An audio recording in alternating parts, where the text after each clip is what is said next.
Почему правление Ивана Грозного до сих пор вызывает споры? Великий царь, реформатор или тиран? Его жестокость, религиозные реформы и попытки укрепить власть изменили ход российской истории и до сих пор влияют на наше восприятие власти, веры и справедливости. Сегодня мы разберем, как решения Ивана IV отразились на судьбе государства и церкви. Московское царство фактически освободилось от монгольского ига примерно за 70 лет до начала правления Ивана Грозного. Это произошло при его деде Иване III. Он значительно увеличил московское княжество и укрепил власть великого князя. Иван III присоединил Новгород, Тверь, Вятку, Ростов. Он изменил порядок наследования, что привело к большей концентрации власти и собственности в руках великого князя. Его отец, Василий III, присоединил Псков, Рязань, Смоленск. К середине XVI века население Московской Руси составляло 8-10 миллионов человек. Василий III умер в возрасте 38 лет при достаточно странных обстоятельствах. 4 декабря 1533 года, сразу после смерти отца, трехлетний Иван был провозглашен великим князем. Его мать правила от имени Ивана до своей смерти, скорее всего от яда, через 5 лет. Грозным называли уже Ивана III, но за ним это название не закрепилось. Слава Ивана IV связана с тем, что впервые становятся известными сведения о жизни и личности русского правителя в невиданном ранее количестве. В первоисточниках о его детстве написано, что его регенты пренебрегали воспитанием и приучили Ивана к жестокости. Он видел, как людей несправедливо арестовывали, ссылали и даже убивали, и он вырос, не доверяя всем вокруг себя. Большинство современных историков склоняется к тому, что воспитание Ивана IV было тяжелым, но нельзя утверждать, что все воспитатели относились к нему с явным презрением или жестокостью, и это не стало определяющим фактором в его жизни. При регентах Ивана продолжались проводиться реформы. В стране ввели единую систему мер и весов. Самой важной оказалась денежная реформа, учреждение на всей территории Московской Руси единой монетной системы. Она создавалась по примеру новгородских денег. Иван IV, как только стал править самостоятельно, принял титул царя и женился. В жены он выбрал Анастасию Романовну, двоюродную бабушку будущего первого царя династии Романовых. Их брак продлился около 13 лет. Иван короновался царем России. Принятие этого титула, который значит цезарь или император, не было новым.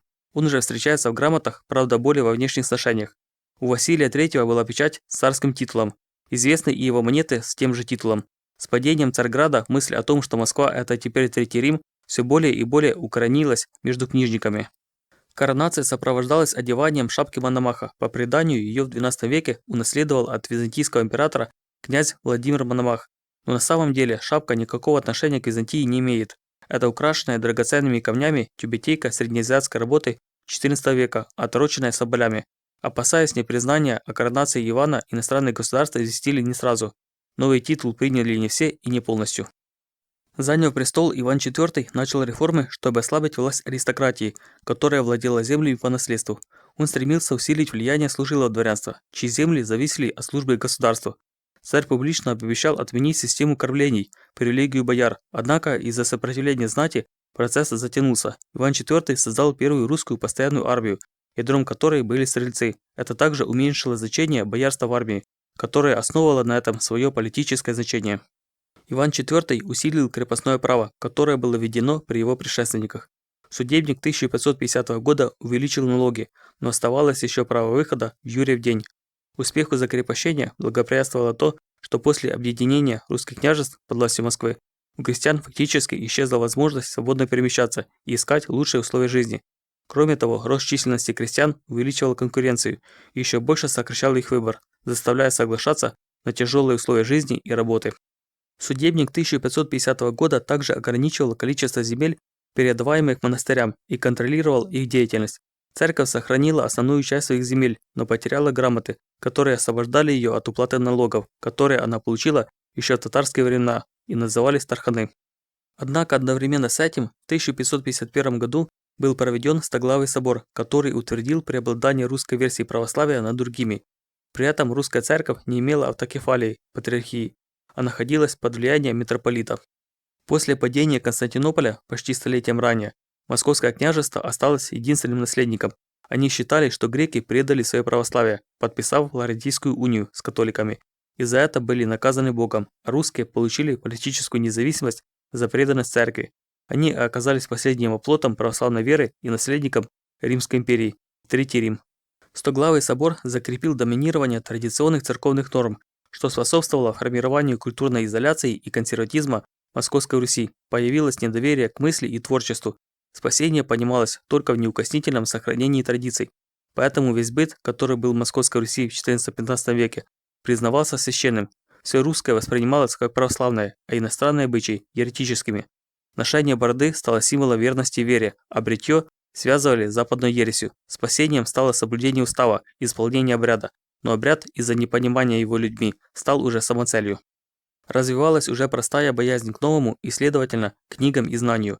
Типография в Москве была закрыта. Иван Федоров и Петр Мстиславец, которых долгое время ошибочно считали главными русскими первопечатниками, обвинили в ереси. Они бежали в Литву и там продолжили печатание славянских книг. Во Львове Иван Федоров издал первую русскую азбуку. Не забудьте подписаться, пишите комментарии, ставьте лайки. Реформы Ивана IV предполагали централизацию церковной жизни и самого предания русской церкви.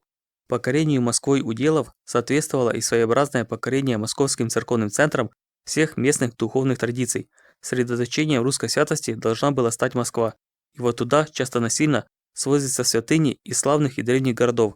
Успенский собор привозится из Новгорода икона Спаса, из Устюга икона Благовещения и другие. Митрополитом Макарием была написана степенная книга, в которой через описание длинной родословной пытались доказать законность и историческую обоснованность царской власти. Другим памятником этой эпохи остался домострой священника Сильвестра, современника Макария. В ней грубость, например, побои, становится одним из главных средств поддержания христианского быта, а также методом воспитания. Большую часть правления Ивана Россия находилась в состоянии войны, так же, как и при его предшественниках. После распада Золотой Орды на ее территории образовались мусульманские ханства. Иван Грозный в 1552 году завоевал Казанское ханство, населенное в основном финно-уграми. Потом, завоевав Астраханское княжество, взял под контроль все течение Волги и вышел к Каспийскому морю. Для татар Иван Грозный был своим человеком, поскольку имел косвенные родственные связи с татарской знатью и потомками Чингисхана. Перепиской с мурзами Иван от этого происхождения не отрекался. В завоеванных территориях русские пришли к выводу о необходимости сохранения свободы вероисповедания для мусульман, чтобы сохранить стабильность. В знак победы Иван построил в Москве собор Василия Блаженного с луковичными куполами. После завоевания Казани и Астрахани Иван IV получил предложение союза от Польши и Австрии против Крымского ханства и Османской империи, но отклонил их, поскольку имел другие цели. В это время, 1553 год, английская торговая компания прибыла в Россию, открыв новый торговый путь. Англичанам разрешили беспошлинную торговлю, а вскоре и русские купцы получили аналогичные права в Англии. Иван IV искал более короткие пути для торговли и считал подходящим для этого завоевание Ливонского ордена, который тогда находился в упадке. Его устои подрывало распространение протестантизма. Приближенных, которые пытались возражать против затеянной Иваном войны с Ливонией, или сослали в Соловецкий монастырь, как Сильвестра, или как Адашева отправили воеводой на войну, потом его посадили в тюрьму, где он и умер. Следом начались расправы с их родственниками и сторонниками. Один из них, князь Андрей Курбский, бежал за границу и оттуда завязал переписку с Иваном IV, которого обвинял в тиранстве и кровопийстве.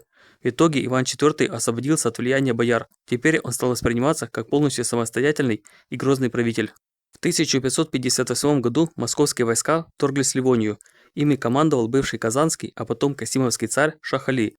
Значительную часть армии составляли татары. Император Фердинанд обратился к Ивану с письмом, в котором просил прекратить войну с орденом. В ответ Иван дал неожиданное объяснение причинам походов. Он пишет, что ливонцы приступили заповедь Божью и впали в Лютерово учение. Московские войска достигли значительных успехов, однако после остановки наступления орден смог наладить дипломатические связи с другими странами. С вступлением Литвы в конфликт Ливония получила сильного союзника, война стала затяжной и дорогостоящей, а не маленькой и победоносной. В этих условиях Иван Грозный стал подозревать бояр в предательстве и добился введения опричнины. Это войско состояло из подхалимов и наемников и преследовало именно те группы, которые внесли наибольший вклад в модернизацию государства. Избранные опричники входили в своеобразный военно-монашеский орден, а царь считался его игуменом. Их традиционная одежда включала черные одеяния, увешанные различными символами, например, изображение черного пса и метлы, что символизировало чистку и поиск врагов. Сам царь многократно обогрял свои руки кровью жертв, знатных бояр, над которыми перед их смертью еще и глумился. Потом, ужаснувшись свершенному, он бежал в церковь и сутками отмаливал грехи, писал поминальный список своих бесчисленных жертв. Митрополит Филипп попытался выступить против террора и весной 1568 года на богослужении в Успенском соборе трижды не благословил царя. Обращаясь к Ивану, он сказал: До каких пор будешь ты проливать без вины кровь твоих верных людей и христиан? Татары и язычники и весь свет может сказать, что у всех народов есть законы и права, только в России их нет. За это он был убит опричником Малютой Скуратовым. Апогеем террора опричников стала резня в Новгороде, после которой город не восстановил более своего значения. Годом ранее, в 1569 году, произошло событие, значение которого было понято в Москве не сразу. Литва под давлением московских войск вынуждена была пойти на Люблинскую унию с Польшей. Появилось единое государство, Речь Посполитая, которое стало врагом более мощным, чем Москва первоначально предполагала. В следующем году в войну вступила и Швеция. В 1572 году, используя политическую нестабильность в Москве, вторглось войско крымского хана. Оно было разбито в битве под Молодями, но опричники показали себя слабым войском. Поэтому Иван отменил опричнину, само слово запретил произносить по страхам смерти, а многих известных опричников казнил. Одних подвергли мучительнейшим казням на площадях, другие умерли от голода в тюрьме. Окровавленные головы бывших сподвижников царя подбрасывали во дворы еще не арестованных деятелей опричнины. Иван Грозный чувствовал уязвимое свое положение. Он отправил посольство, чтобы заключить русско-английский договор, одним из главных пунктов которого была гарантия убежища в случае необходимости для царя и для королевы. Эта попытка оказалась неудачной. В 1575 году Иван начал доказывать подданным, что не держится за престол, и вдруг передал его татарскому царевичу Симеону Бекбулатовичу, а сам назвал себя удельным князем Иваном Московским. Вскоре он вернул себе трон обратно. До 1577 года военные действия проходили с переменным успехом, но в этом году Иван Грозный задумал грандиозный поход в Ливонию, кончившийся полным крахом. Пришлось отдать Полоцк, были разграблены и сожжены предместья Смоленска. Пали Великие Луки. Через Папу Римского Иван пытался достигнуть приемлемого мира. В одном из писем он ссылается на Флорентийский собор, делая намеки на возможную унию, указывая, что греческая вера и римская должны быть едины. Благодаря посредничеству папского легата иезуита Антония Пассивина удалось в 1582 году заключить мир между Московским царством и Речью Посполитой, но Пассивина не удалось добиться унии от Ивана Грозного. Иезуиты были разочарованы и считали себя обманутыми, поэтому во время смутного времени они поддерживали самозванцев, таких как Лжедмитрий I. По Ямзо-Польскому миру Полоцк и почти вся Ливония отходили к Польше. По Плюсскому перемирию со Швецией Россия лишилась выхода к Балтике. 24-летняя Ливонская война истощила ресурсы государства, а сочетание военных поражений, опричнины и усиления крепостного права привело к массовому обезлюдиванию русских провинций. Многие начали массово переселяться на новые завоеванные земли, включая Поволжье и Сибирь. Освоение Сибири ускорилось особенно после похода Ермака, начатого в 1581 году. Его успешность во многом была основана на том, что татарам было неведомо огнестрельное оружие. Иван Грозный имел много жен, хотя по православным традициям допускалось максимум 3 брака. В сентябре 1580 года Иван женился в последний, 8-й раз. Его женой стала Мария Нагая, дочь боярина. Она родила царевича Дмитрия. Незадолго до своей смерти Иван Грозный убил своего старшего сына, царевича Ивана, который был главным наследником престола. Существуют разные версии, при каких обстоятельствах это произошло. Смерть наследника стала катастрофой для государства, так как Федор Иванович, оставшийся единственным наследником, был слабым правителем, что в итоге привело к политическому кризису, пресечению династии Рюриковичей и смутному времени. Но сам государственный аппарат после Ивана Грозного стал гораздо более централизованным. Он обосновывал его создание божественным правом правителя на неограниченную власть под Богом. Правление Ивана Грозного подвергалось осуждению в более поздний период, особенно во время царя Алексея Михайловича, патриарха Никона. Подчеркивалась его жестокость, нарушение христианских норм милосердия. Советские историки, начиная с 40-х годов, под влиянием Сталина изображали Грозного прогрессивным царем, противопоставляя его Петру I как проводнику западных идей, что вписывало советскую критику западного влияния. Вы можете поддержать канал, сделав пожертвование. Ссылки на мои страницы на Patreon, Privat24 и PayPal вы найдете в описании под видео. Ваша поддержка очень важна.